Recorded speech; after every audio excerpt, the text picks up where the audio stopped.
nakabibighani ang ganda ng ating kapuluan.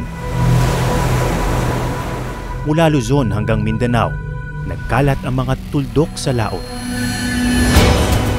Mga maliliit na islang hanggang ngayon, patuloy na binibilang, nadaragdagan at pinag-aaralan. Pero ang mga pulong itinuturing na yaman, madalas dahilan din ng matinding kahirapan.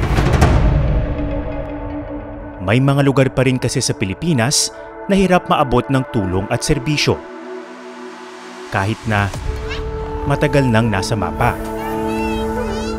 At ang ilan nating kababayan dito nanganganib maglaho, pati ang pagka-Pilipino.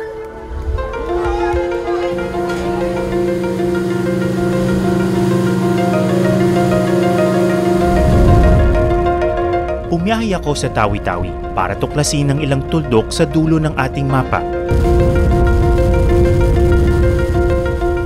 Gusto kong makilala ang mga kababayan nating nasa malalayong lugar na ito na bihira lang maisiwalat ang mga kwento.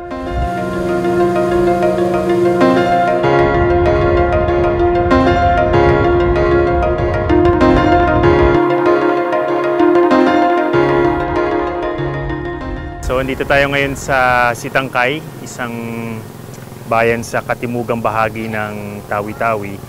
Hindi pa talaga ito yung pupuntahan natin, pero kailangan muna natin magpahinga ng sandali bago lakarin yung mga mas malalayong isla.